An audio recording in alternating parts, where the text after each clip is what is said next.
نحمده ونستعينه ونستغفره ونعوذ بالله من شرور أنفسنا وسيئات أعمالنا.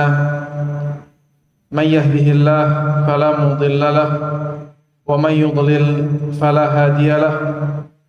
أشهد أن لا إله إلا الله وحده لا شريك له وأشهد أن محمدا عبده ورسوله. قال الله تعالى في كتابه الكريم: يا أيها الذين آمنوا اتقوا الله حق تقاته ولا تموتن إلا وأنتم مسلمون. يا أيها الذين آمنوا اتقوا الله وقولوا قولا سديدا يصلح لكم أعمالكم ويغفر لكم ذنوبكم ومن يطع الله ورسوله فقد فاز فوزا عظيما. أما بعد، فإن أصدق الحديث كتاب الله وخير هدي محمد صلى الله عليه وسلم وشر الأمور محدثاتها فإن كل محدثة في الدين بدعة وكل بدعة ضلالة وكل ضلالة في النار. أما بعد. Para jamaah yang dirahmati Allah Subhanahu wa taala, apa kabarnya? Sehat semua? Alhamdulillah, kita bersyukur pada Allah Subhanahu wa taala. Setelah bulan Ramadan ini kita mulai bertemu kembali, mulai masuk di dalam kegiatan kita di musim yang baru ini setelah Ramadan, dan semoga Allah Subhanahu wa taala menerima pahala-pahala Ramadan kita dan mempertemukan kita dengan Ramadan yang akan datang. Para jamaah yang dirahmati Allah Subhanahu wa taala, insyaallah di pertemuan kali ini kita sudah sempat membahas sebelumnya, sebelum Ramadan. Kita telah selesai dari kitab yang menjelaskan masalah takdir, menjelaskan masalah kaidah-kaidah dalam asma dan sifat, menjelaskan masalah bahwasanya takdir dan syariat Allah itu tidak bertentangan, dan masih pembahasan kita dalam masalah akidah. Kita berpindah ke dalam kitab yang menjelaskan tentang fikih Asmaul Husna, yaitu memahami nama-nama dan sifat Allah Subhanahu wa taala.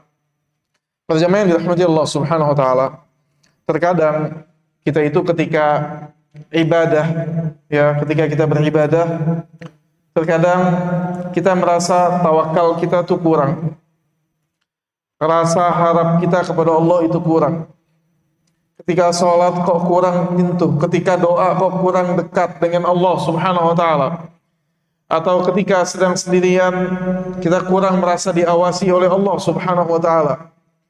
Semua hal yang kita belum maksimal dalam kategori ibadah, hubungan di antara kita dengan Allah Subhanahu wa taala, menjalankan syariat Allah, kata para ulama, di antara sebabnya karena kita minimnya mengenal sifat-sifat Allah. Karena orang semakin mengenal sifat Allah, maka dia semakin bergantung kepada Allah Subhanahu wa taala.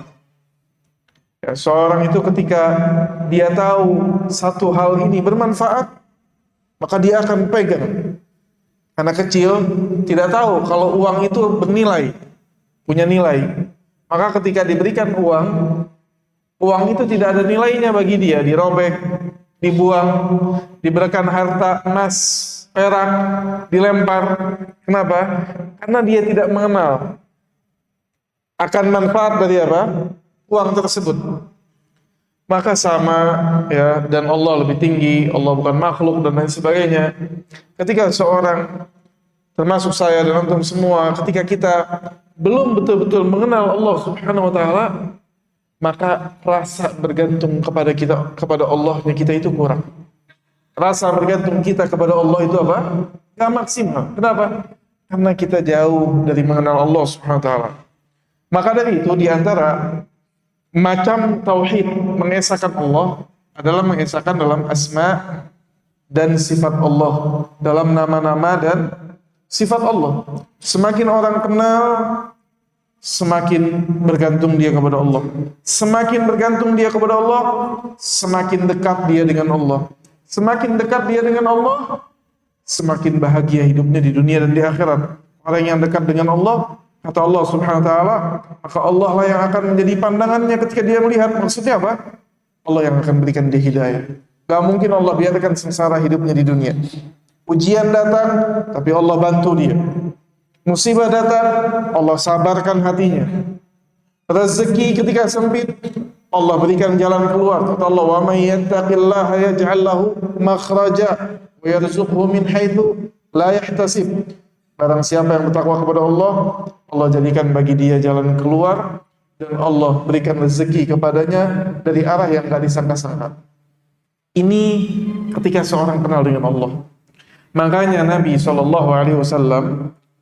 dalam sebuah hadis menyatakan, Inna lillahi isman tis'a wa tis'ina isman. Inna lillahi tis'a wa tis'ina isman. Faman ahsaha dakhalal jannah. Kata Rasulullah SAW dalam sebuah hadis, dan nanti ini juga pembahasan yang kita akan bahas, bahwasanya Allah itu memiliki 99 nama. Barang siapa yang ahsaha, menghitungnya, pasti dia masuk surga, kata Nabi. Apa yang dimaksud menghitungnya, kata para ulama? Paling tidak dia memahaminya. Dia tahu setiap nama apa maknanya. Apa Ar-Rahman, apa bedanya Ar-Rahim, apa bedanya Ar-Rabb, apa bedanya Al-Ghafur, apa bedanya At-Tawwab dengan Al-Ghafur, apa bedanya Al-Afu. Karena setiap nama punya apa? Sifat sendiri. Semakin dia mengenal, dengan cara yang pertama dia mengenal, tahu maknanya. Yang kedua dia beriman, bahwasannya dia mengakui Allah Subhanahu wa taala yang paling sempurna sifatnya. Ketika kita katakan Ar-Razzaq, ya maka tidak ada Ar-Razzaq selain Allah, dia beriman. Yang ketiga, dia memulai ibadah di setiap nama dan sifat punya ibadah khusus. Kita lihat ya, setiap nama dan sifat Allah itu memberikan satu ibadah khusus yang orang beribadah. Makanya kata Nabi, orang yang menghitung 99 nama Allah Subhanahu wa taala, dia memahaminya, dia mengimaninya, dan dia beribadah, bisa beribadah dengan nama dan sifat ini, maka dia masuk ke dalam surga Allah Subhanahu wa taala.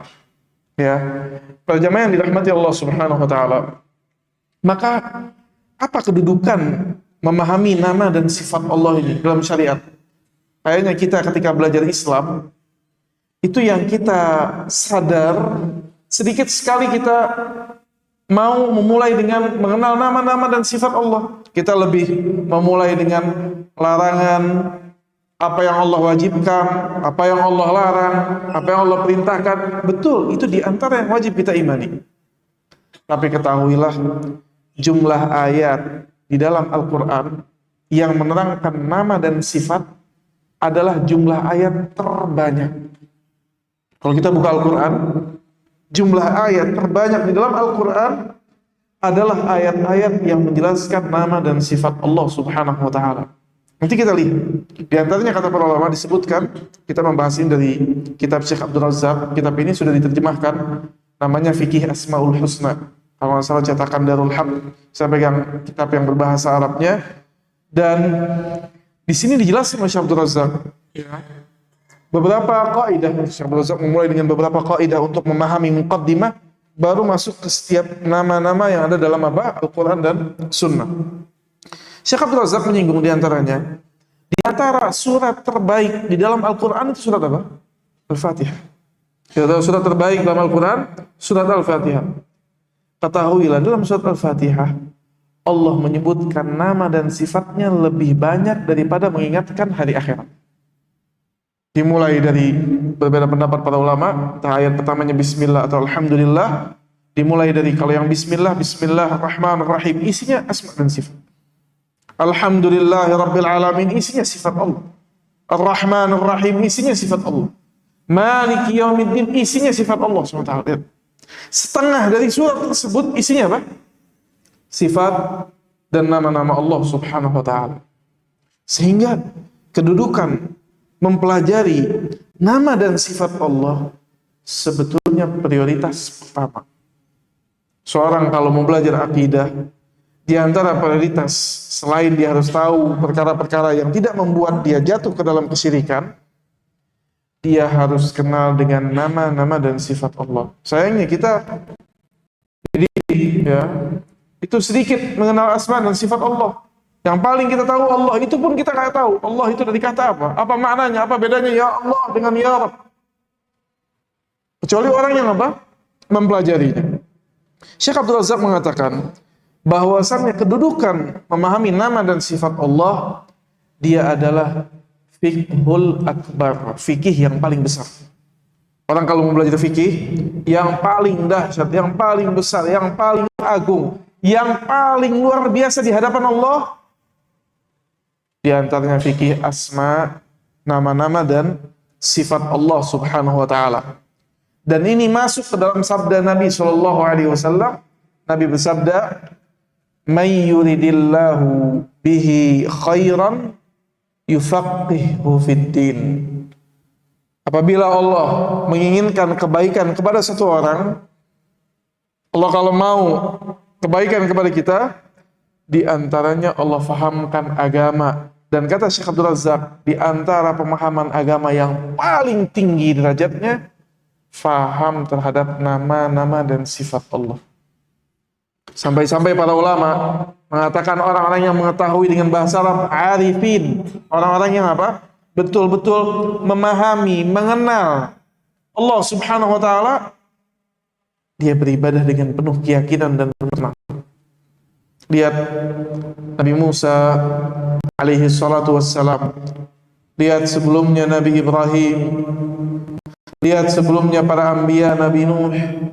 Ketika datang kepada mereka ujian, cobaan, Nabi Musa dikejar oleh Fir'aun, keluar dengan Bani Israel di tengah jalan, apa? Semuanya merengek. Mereka bilang di depan kita laut, di belakang kita apa? Fir'aun. Pasti kita mati. Gak ada jalan keluar. Nabi Musa gak tahu kalau sampai depan ternyata lautnya Allah akan belah. Tapi ketika Bani Israel mengatakan itu, kata Nabi Musa, "Kalla inna ma'iya rabbi sayahdin." Gak mungkin. Sesungguhnya bersamaku, Rabbku akan memberi hidayah. Kenapa kok bisa keluar kalimat ini dari Nabi Musa? Karena dia betul-betul mengetahui Rabbnya. Dia kenal sama Allah. Orang yang kenal sama Allah gak akan meleset dia. Dia yakin kepada Allah SWT. Begitu juga Nabi Muhammad ketika dalam Gua Hira atau Gua Thur, ketika hijrah, Gua Thur, ketika Abu Bakar, orang terbaik, menangis, khawatir Nabi SAW dibunuh. Kata Nabi SAW, "Thaniyatnain idhuma fil ghar." Allah ceritakan dua orang yang ketika dalam gua, idh qala li sahibihi la tahzan. Kata Nabi SAW, jangan sedih. Innallaha ma'ana. Sesungguhnya Allah ada bersama kita. Lihat. Subhanallah, kadang merasakan Allah hadir, Allah itu ada. Ini gak semua orang, kecuali orang-orang yang betul mengenal Allah Subhanahu wa ta'ala. Para jamaah yang dirahmati Allah Subhanahu wa ta'ala, juga kedudukan memahami nama dan sifat Allah Subhanahu wa ta'ala, fa inna asas bina ad-din. Memahami nama-nama dan sifat Allah itu adalah pondasi Islam seorang, pondasi agama. Orang kalau bagus mengenal nama-nama dan sifat Allah, bagus agamanya. Kita lihat Ibnu Qayyim memiliki penjelasan yang bagus. Apa kata Ibnu Qayyim? Man arada al-'uluwa bunyanahu fa'alaihi bit-tawthiq asasah. Barang siapa yang mau meninggikan bangunannya, kalau membangun bangunan, maka hendaklah dia perkuat pondasinya. Dia memperhatikan pondasinya, serius ngomongin pondasinya, memperhatikan pondasi. Fa innal 'uluwal bunyan ala qadri tawthiqil asas. Sesungguhnya bangunan itu bisa naik, dia bisa menjulang kalau pondasinya apa? Kuat. Sementara kata Ibnu Qayyim, orang yang cerdas di dalam Islam adalah orang yang memperhatikan asas. Jadi kalau kita mau Islam kita kuat, amalan soleh itu tiang-tiangnya, bangunannya. Sholat, zakat, puasa, haji. Ini tiang-tiangnya, bangunannya, tembok-temboknya. Asasnya itu apa? Iman billah. Ini asas. Pondasi bawahnya tuh iman.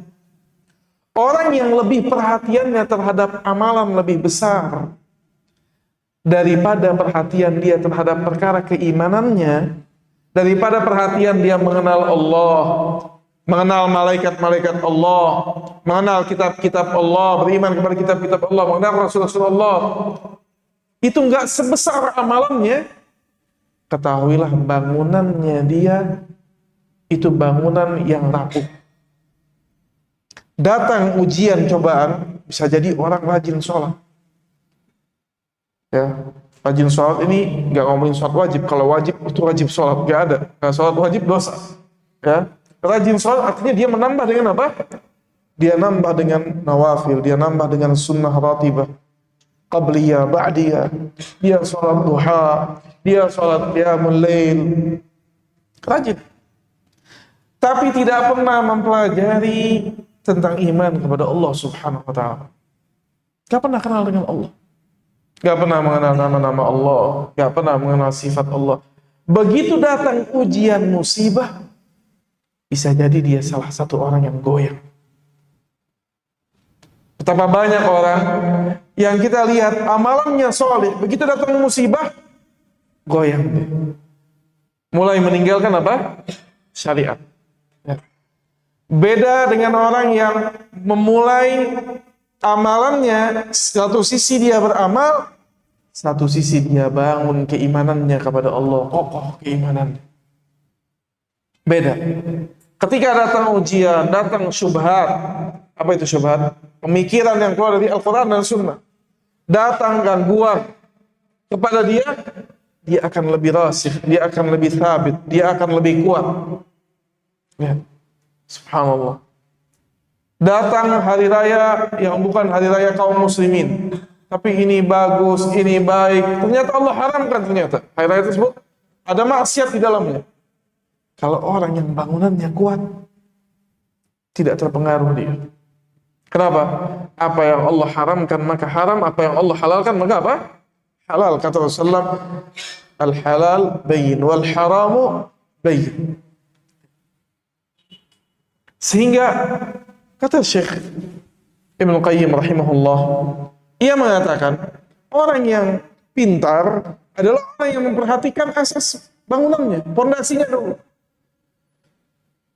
Jadi bukan hanya yang lebih besar amalannya, tapi pondasinya diperhatikan, plus dia apa? Beramal kepada Allah Subhanahu wa Ta'ala. Tapi orang yang jahil, orang yang tidak mengerti, dia lebih fokus kepada beramal. Makanya di dalam surat Al-Fatihah, apa yang kita minta kepada Allah? Ihdinas siratal mustaqim, siratal ladzina an'amta 'alaihim ghairil maghdubi 'alaihim waladdallin. Yang kita minta dua. Ya Allah, berikan jalan yang lurus.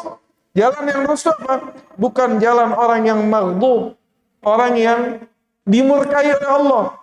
Paham asasnya, tahu ilmunya, tapi tidak beramal. Dan juga bukan sebaliknya, waladdallin, orang yang sesat. Yang dia hanya fokusnya beramal, rajin beramal, tapi pondasinya kosong. Amalannya bukan dibangun di atas ilmu. Di antara ilmu yang paling besar, kenal dengan Allah. Kira-kira kalau seorang mengenal Allah, bagaimana dia? Datang dalam sebuah riwayat hadis, Rasulullah Shallallahu Alaihi Wasallam mengisahkan terdapat seseorang yang dia ketika meninggal dunia,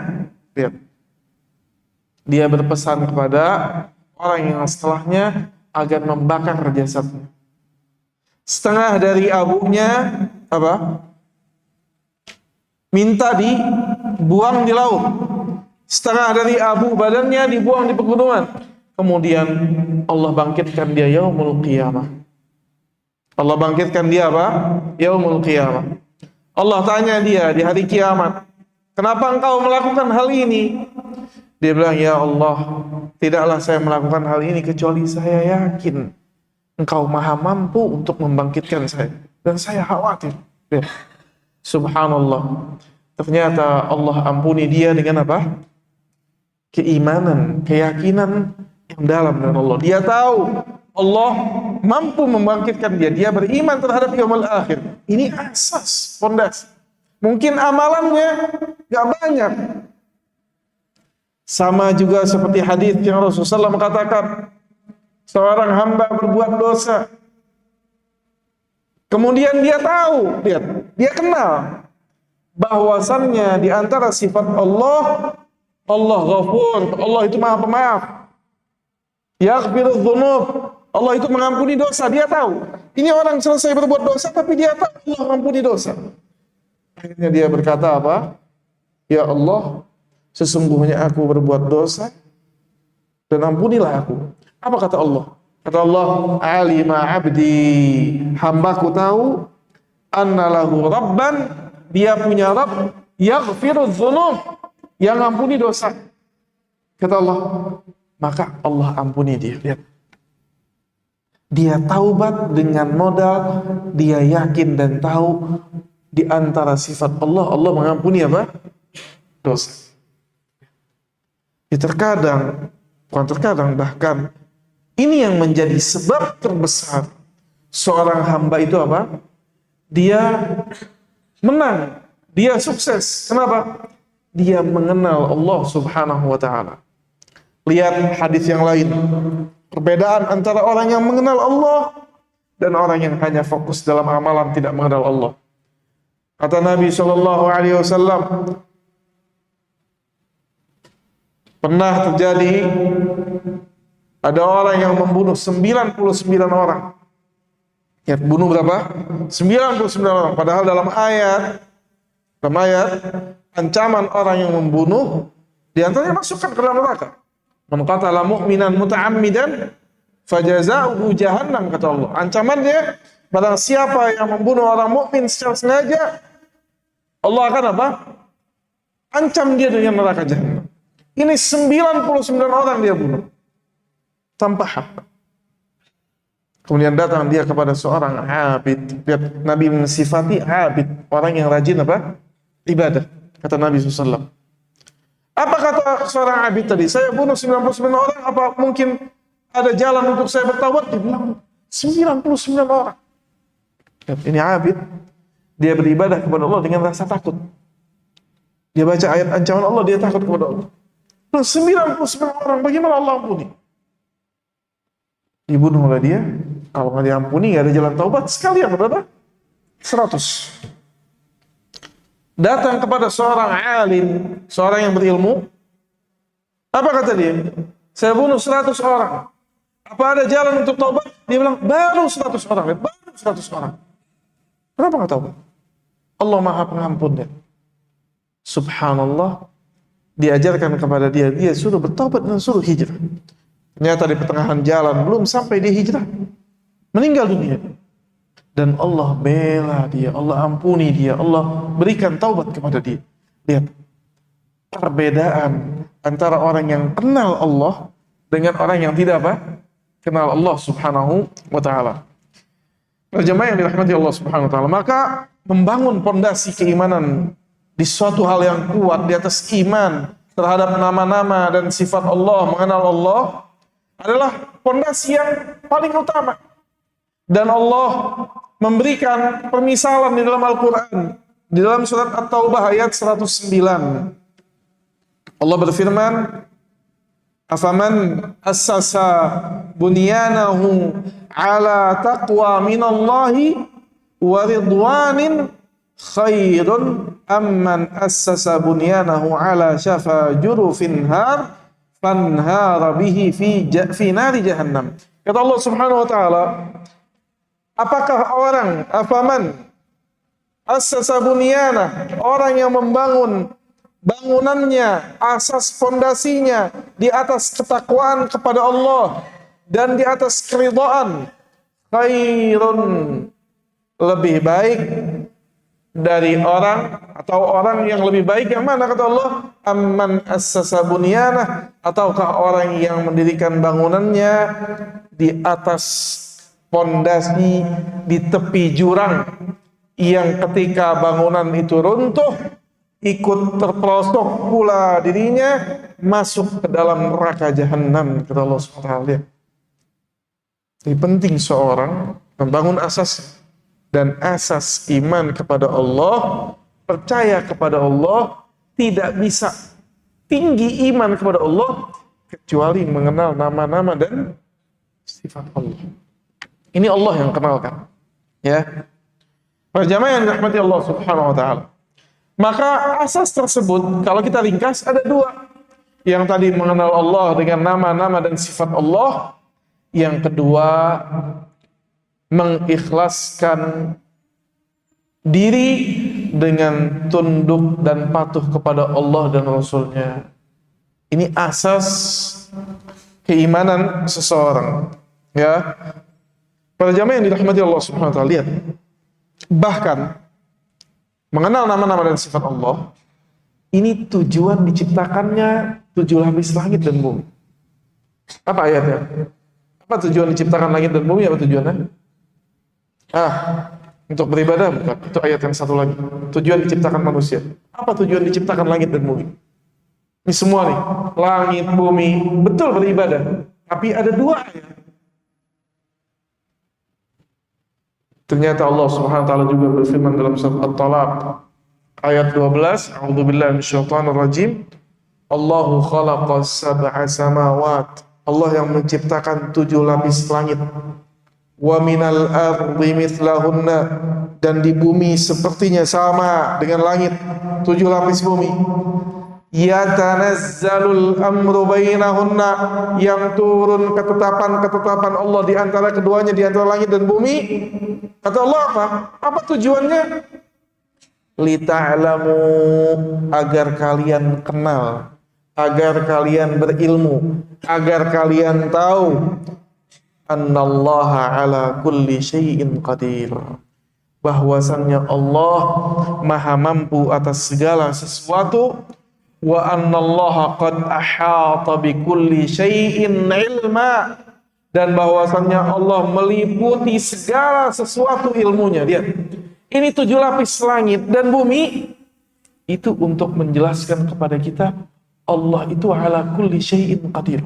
Orang kalau mau tahu bagaimana Allah maha mampu, lihat langit dan bumi.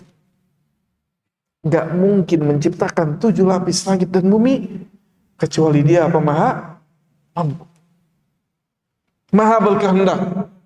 Beda-beda ciptaannya.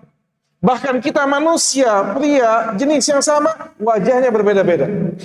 Dalam bentuk yang sama, matanya 2, wajah, tangannya 2. Tapi kita saling satu sama lain, bisa saling membedakan. Bahkan yang keluar dari kandungan yang sama, berbeda. Bahkan jari jemari kita apa? Berbeda. Subhanallah. Ini menunjukkan bahwasannya Allah ala kulli syai'in qadir. Semua ciptaan ini menjelaskan Allah ala kulli syai'in qadir. Kata para ulama, di antara tujuan diciptakan langit dan bumi, suruh kenalan sama Allah. Jadi kalau orang di dalam hidupnya gak sempat dia kenalan dengan Allah, merugi dia. Merugi dia. Kemana 60 tahun, 40 tahun, tidak ada pernah duduk memahami nama-nama dan sifat Allah. Orang yang memahami nama dan sifat Allah, dia akan lebih kenal kepada Allah. Kenapa? Nanti kita jelaskan. Semakin kita masuk ke dalam pembahasan Syekhul Razak, ya tentu ini yang dibahas para ulama juga, semakin kita lihat, oh ternyata begitu pentingnya mengenal nama dan sifat Allah Subhanahu wa taala.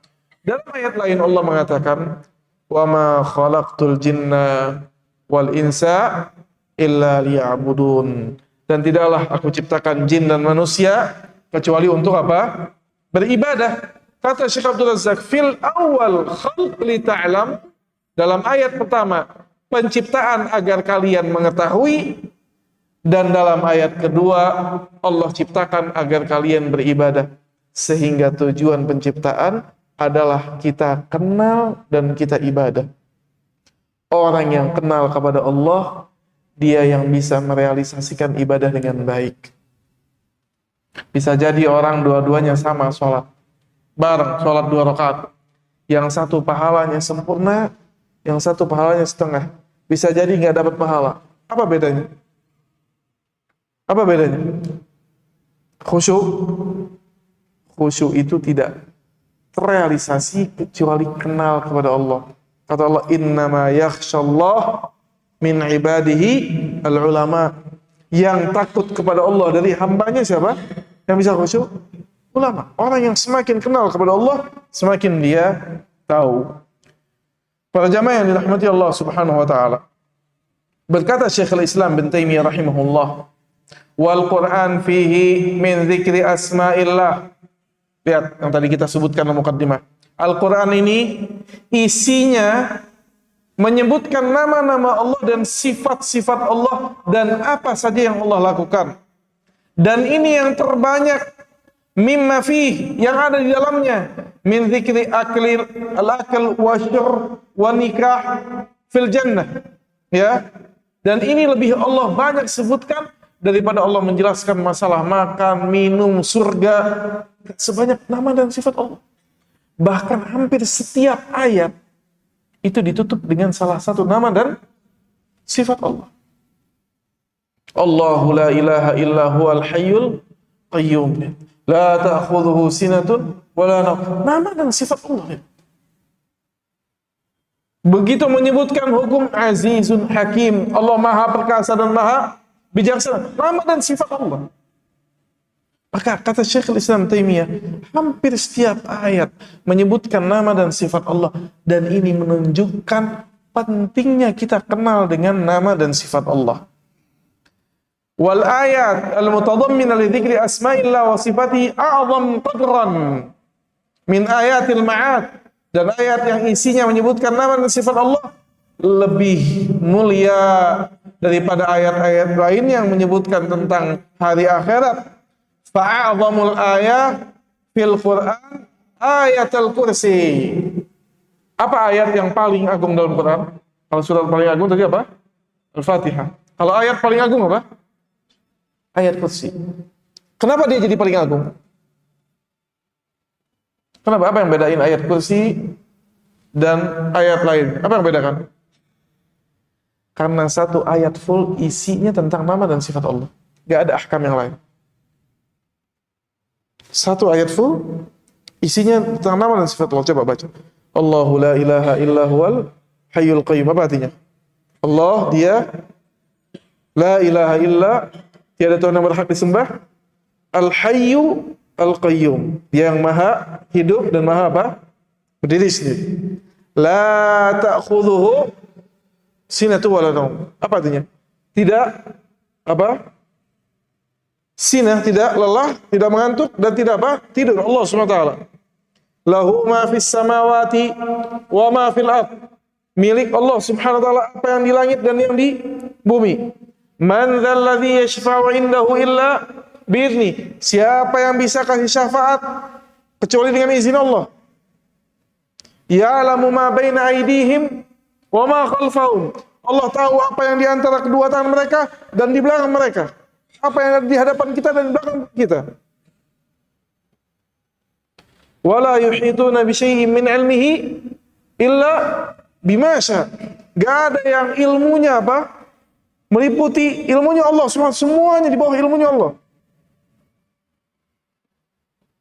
Wasi'a kursiyyuhus samawati wal ard. Dan luas kursinya Allah, samawat, luasnya langit dan bumi, itu seluas kursinya Allah SWT. Wa huwal aliyyul azim. Dan Allah maha tinggi dan maha agung. Ya subhanallah. Ada isinya selain nama dan sifat Allah? Enggak ada.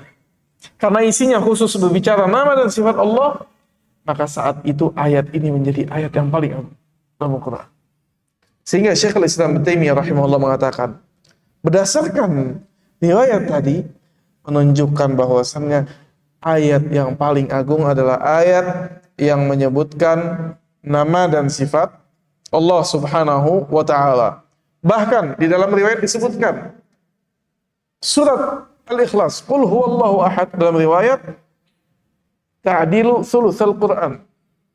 Maknanya, isinya menandingi sepertiga apa? Al-Quran. Kenapa isinya menandingi sepertiga Quran? Apa ngomongin masalah gak boleh zina, gak boleh minum khamar? Nah, isinya berbicara masalah apa? Sifat Allah Subhanahu wa taala. Isinya berbicara masalah apa? hak Allah Subhanahu wa taala.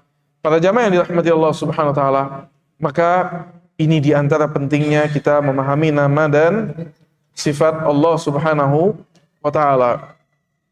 Juga para jamaah yang dirahmati Allah Subhanahu wa taala, ketahuilah setiap nama dan sifat Allah ternyata memiliki dampak, hubungan, kaitan dengan semua makhluk yang ada di dunia ini.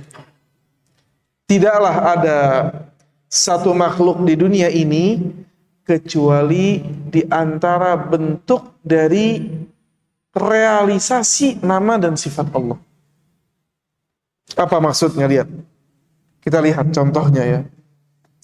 Kata Syekh Abdul Razzaq, wa ta'ammal, perhatikanlah, iqtida'il asma'il husna, dampak dari nama-nama dan sifat Allah yang maha tinggi, minal khalqi wat takwin, dari penciptaan dan alam semesta, wa annal alam kullah, dan seluruh alam semesta ini, dari langitnya, buminya, mataharinya, bulannya, malamnya, siangnya, gunungnya, lautnya, bahkan seluruh yang bergerak dan seluruh yang diam, seluruhnya menceritakan tentang nama dan sifat Allah, menggambarkan nama dan sifat Allah Subhanahu wa taala. Falasta tara syai'an, tidaklah kalian melihat sesuatu, kata Syekh Abdul Razzaq, yang lebih jelas daripada alam semesta ini, yang menjelaskan tentang nama dan sifat penciptanya. Apa contohnya? Contohnya nama Allah Al-Hamid dan Al-Majid. Apa artinya Al-Hamid? Al-Hamid itu maha yang terpuji. Al-Majid itu maha yang baik seluruh namanya. Seluruh kebaikan Al-Majd, sanjungan. Karena Allah Al-Hamid, maha terpuji, maka dampaknya terhadap penciptaan dikirimkannya para rasul. Coba fikirkan. Adanya Nabi, adanya Rasul, diturunkannya Al-Quran, adanya kajian seperti ini adalah dampak di antara nama Allah Al-Hamid. Kenapa? Karena Allah maha terpuji. Tidak mungkin Allah ciptakan makhluk, kemudian Allah tinggalkan begitu saja sia-sia. Kalau Allah menciptakan makhluk, kemudian Allah tinggalkan begitu sia-sia, kemudian Allah masukkan ke dalam neraka, apakah Allah terpuji? Tidak terpuji. Karena nama dan sifatnya itu Allah maha terpuji, maka tidak mungkin Allah Subhanahu wa ta'ala menyia-nyiakan makhluknya. Subhanallah. Makanya dalam ayat Allah katakan, wa ma qadarullaha haqqa qadrih. Tidaklah mereka menghargai Allah dengan sebenar-benarnya. Siapa mereka? Orang-orang kafir yang mengatakan Allah tidak menurunkan wahyu kepada kami. Allah nggak kasih hidayah kami. Kata Allah, dusta mereka. Gak mungkin. Tidak mungkin. Karena Allah Al-Hamid, maha terpuji. Mustahil ada satu hamba yang Allah siksa tanpa Allah kirimkan hidayah terlebih dahulu kepada dia. Gak mungkin. Subhanallah, lihat. Di antara nama Allah As-Sami'. Apa artinya As-Sami'? Maha mendengar. Apa dampaknya dalam penciptaan? Adanya suara yang kita bisa dengar. Kenapa di dunia ini ada suara yang bisa dengar? Kenapa? Karena di antara nama Allah As-Sami'. Kalau Allah punya nama As-Sami', tapi ternyata di dunia ini nggak ada suara yang bisa didengar, maka nama ini nggak ada fungsinya. Justru karena nama Allah As-Sami', maka bisa apa? Didengar. Begitu juga di antara nama dan sifat Allah Al-Basir. Allah maha melihat. Kenapa ada makhluk yang bisa kita lihat, yang nampak? Kita bisa melihat dengan mata kita. Ini adalah gambaran dari nama Allah Al-Basir. Kalau seandainya di dunia ini makhluk tidak bisa dilihat seluruhnya, maka tidak mungkin Allah menamai dirinya apa? Al-Basir. Dan begitulah seterusnya. Syekh Abdul Razzaq menyebutkan nama demi nama, di antaranya Ar-Razzaq. Kita melihat adanya orang yang diberi rezeki, ada orang yang disempitkan rezeki. Ini menunjukkan bahwasannya ada Ar-Razzaq. Kalau semua orang rezekinya nggak perlu minta kepada Ar-Razzaq, semuanya sama, atau seluruhnya nggak dapat rezeki, nggak mungkin Allah namakan dirinya dengan apa? Ar-Razzaq. Ternyata setiap nama Allah punya dampak terhadap apa? Ciptaan Allah Subhanahu wa ta'ala. Silakan adzan terlebih dahulu.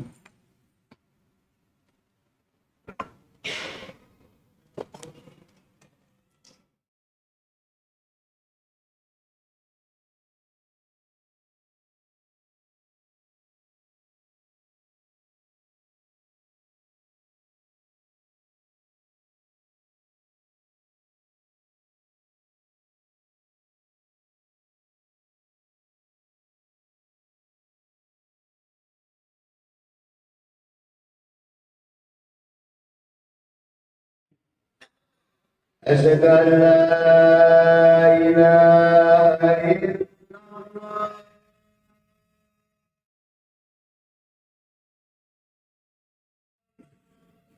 Asyhadu an la ilaha أشهد أن لا إله إلا الله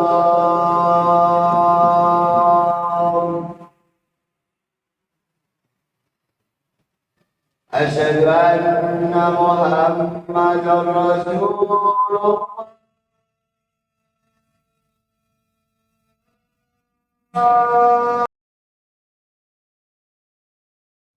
Allahumma rabbana hatta salatu Baik. Terjemah yang dirahmati Allah Subhanahu wa taala, sedikit kita sempurnakan. Tadi kita katakan di antara dampak nama dan sifat Allah, ia berdampak terhadap ciptaan Allah. Juga ternyata nama dan sifat Allah berdampak terhadap jenis-jenis ibadah. Jadi beberapa jenis ibadah, bahkan hampir seluruh ibadah, itu erat kaitannya dengan sebagian nama dan sifat Allah. Sebagian nama sifat Allah, dampaknya ada ibadah ini dan ibadah itu. Contohnya, kita lihat. Ibadah tawakal. Apa arti tawakal? Berserah diri. Seseorang ketika dia berserah diri kepada Allah, ini adalah satu ibadah yang agung. Bahkan Allah suruh kita wa 'alallahi apa?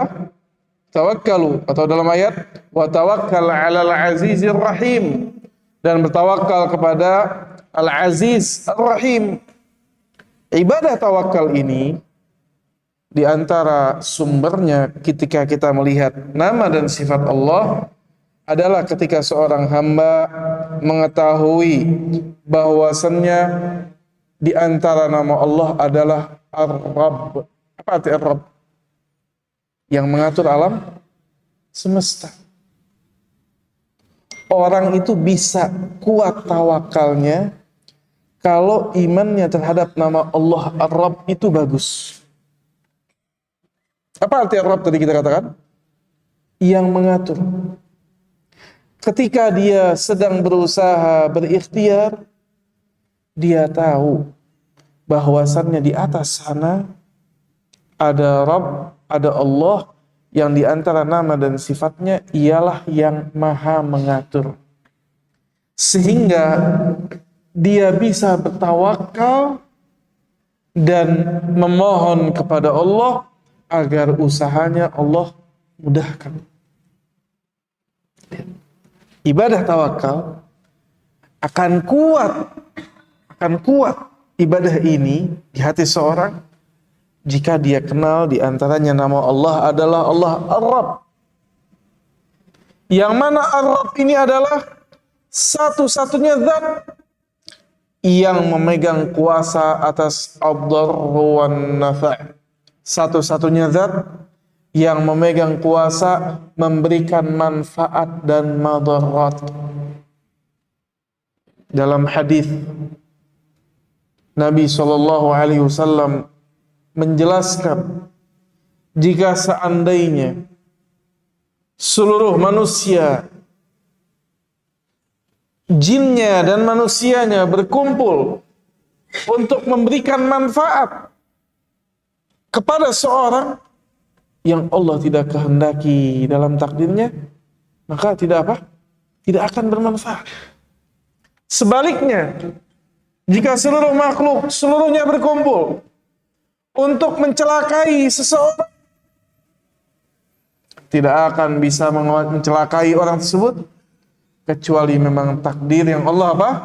Takdirkan.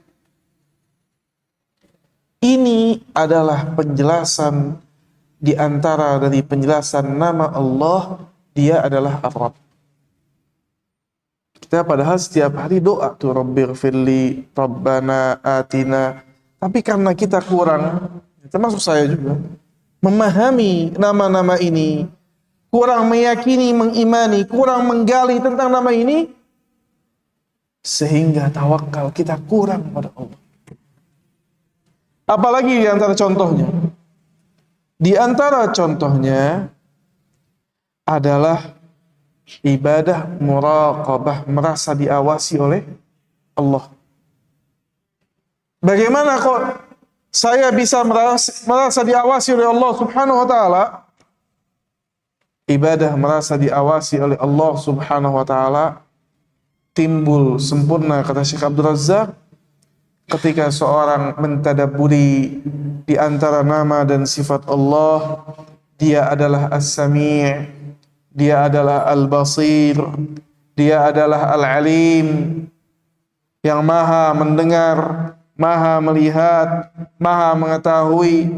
La yakhfa alaihi mithqalu dzarrah, tidak akan tersembunyi dari Allah sekecil apapun yang ada di dunia dan di langit, di bumi dan langit.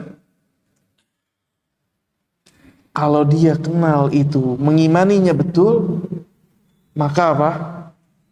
Dia akan merasa diawasi oleh Allah dimanapun dia berada. Makanya para ulama menjelaskan, tidaklah bermaksiat seseorang kecuali saat itu keimanannya turun kepada Allah. Mungkin dia tahu. Makanya tadi Syekh Abdul Razak mengatakan apa? Cara beribadah dengan nama dan sifat Allah itu ada 3 tahap. Mungkin dia di tahap pertama kenal Allah itu As-Sami', tahu. Kita sekarang sama-sama tahu Allah itu apa? As-Sami'. Allah itu maha mendengar. Saya tetapkan Allah itu maha mendengar sesuai yang Allah katakan. Tapi sejauh mana keimanan kita kalau Allah itu As-Sami'? Berbeda-beda. Sebesar apa kita yakin Allah itu Sami', sampai ketika kita berkata-kata dalam hati, kita takut ternyata apa yang kita katakan ini adalah sebuah dosa. Allah dengar. Ini As-Sami'. Al-Alim. Sejauh mana kita yakin, kita tahu di antara nama dan sifat Allah itu Al-Alim. Tapi sejauh mana iman kita begitu tingginya kalau Allah itu Al-Alim, sehingga ketika kita berniat hasrat berbuat maksiat, kita kembali nggak jadi. Kalau di tahapan pertama sama-sama mengenal, semua orang yang belajar Islam sama. Tapi begitu naik ke tahapan kedua, mengimani, nggak semua orang sama. Apalagi merealisasikan ibadah kalau Allah itu As-Sami'. Tahapan ketiga direalisasikan sama dia. Begitu dia mau maksiat, nggak jadi. Nah, ini realisasinya nih. Ibadah bahwasannya Allah Al-Alim, Allah Al-Basir, Allah As-Sami'. Kapan? Ketika mau maksiat, di antara contohnya dia nggak jadi. Lihat, subhanallah. Ketika dia mau maksiat apa? Tidak jadi. Lihat. Saat ini dia berhasil beribadah dengan salah satu dari nama sifat Allah. Bayangkan, Allah punya nama dan sifat yang begitu banyak. Makanya kata Nabi, orang yang bisa menghitung 99 nama dan sifat Allah SWT, menghitungnya dengan dia imani, dia beribadah dengannya, masuk surga orang ini. Makanya Allah katakan apa? Walillahi asmaul husna fad'uhu biha. Allah punya nama-nama yang baik. Ibadah kepada Allah dengan nama-nama itu. Belum tentu, kata Syekh Abdul Razak, setiap orang bisa ibadah, merealisasikan ibadah dari nama dan sifat Allah, belum tentu. Ada orang, dia kenal Allah itu maha apa? Maha pengampun. Dia kenal Allah maha pengampun. Tapi terkadang karena dia nggak terlalu mengimani Allah juga bisa mengadab syadidul iqab, terkadang tertutup satu ibadah, menutup dia dari ibadah yang lain, terjerumus dia. Akhirnya dia bermaksiat, dia lenggang-lenggangan, bermudah-mudah. Kenapa? Karena dia tahu apa? Allah maha pengampun. Satu sisi dia lupa bahwasanya Allah maha syadidul iqab. Allah itu azabnya sangat apa? Pedih. Sehingga kata Syekh Abdul Razak, orang yang mengenal nama dan sifat Allah, dia akan imbang dalam beribadah kepada Allah Subhanahu wa taala.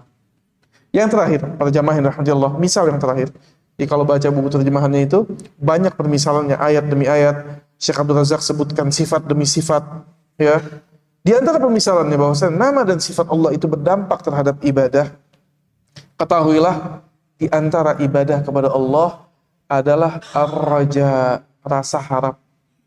Orang disuruh memiliki berharap, punya rasa harap kepada Allah. Gak boleh orang berputus asa. Orang berputus asa Allah benci. Makanya orang yang bunuh diri, jazanya, balasannya apa? Masuk ke dalam neraka, bisa kufur dia kepada Allah. Kenapa? Karena dia putus asa dari rahmat Allah Subhanahu wa taala. Kata Syekh Abdul Razak, ibadah ini bisa terrealisasi jika seorang hamba beriman bahwasannya di antara nama dan sifat Allah, di antaranya adalah Ghaniyun Karimun Barrun Rahim. Allah ini Ghani, maha kaya. Allah ini Karim, maha dermawan, maha mulia. Allah ini Bar, maha baik. Allah ini Rahim, maha penyayang. Yang gak ada kasih sayang seperti kasih sayang Allah. Kalau dia betul-betul kenal ini nama-nama, maka pasti rasa harapnya dia kepada Allah tinggi. Dia gak bakal berharap kepada selain Allah. Kalau di hati kita masih punya harapan kepada selain Allah, mungkin kita kurang tadabburi ini makna ayat, makna dari nama-nama ini. Sama, nama-nama ini diibadahi dengan 3 tadi. Cukup tahu saja nggak cukup. Kita di tahapan yang sama sekarang, tahu. Di antara nama Allah Ghani, Allah Maha Kaya, tahu, saya suka dengar. Saya baca Al-Quran, Allah Maha Ghani, Allah Maha Kaya. Di antara nama Allah, Allah Rahim, Allah itu penyayang. Tapi sampai ke tahapan kedua. Betul-betul ketika kita menjalani kehidupan, merasakan Allah itu Maha Penyayang. Begitu sulit nyandarnya kepada Allah. Apa doa Nabi SAW? Ada seorang sahabat susah. Kata Nabi SAW, diajarkan doa, Allahumma kfini bihalalika an harabik wa aghnini bika amman siwak. Ya Allah, cukupkan saya dengan yang halal dari yang harammu, dan perkaya saya dengan dirimu dari selainmu. Ini realisasi dari apa? Iman Allah itu Al-Ghani. Di saat dia susah, kerja sulit, ekonomi lagi turun, ini ada Al-Ghani, ada Allah Subhanahu wa ta'ala. Betul kita disuruh ikhtiar, tapi satu sisi fondasi ikhtiarnya harus kuat, imannya harus kuat. Bersamaan dengan ikhtiar, hatinya bergantung kepada Allah, mintanya sama Allah. Ghani. Tadi kita di tahapan kenal, tahu, belum tentu naik ke ibadah. Belum tentu naik ke iman. Kalau sudah beriman, apakah bisa direalisasikan dengan ibadah tadi? Nah, ini diantara dampak nama Allah terhadap tadi penciptaan, dan diantara dampak nama Allah terhadap apa? Ibadah seorang. Semakin seorang mengenal Allah, semakin seorang mengenal asma dan sifat Allah, semakin baik dia beribadah kepada Allah. Maka saya mengajak seluruh jamaah semuanya yang hadir di sini, insyaallah kajian kita nggak banyak. Kalau setahun kita nggak ada sakitnya, nggak ada bolongnya, cuma 12 kali. Setahun cuma 12 kali, karena satu bulan apa? Satu kali, setiap Jumat pertama, betul ya? Setiap Jumat pertama, cuma 12 kali. Maka lihat, dalam setahun ke depan, semoga Allah panjangkan umurnya kita semua, apa?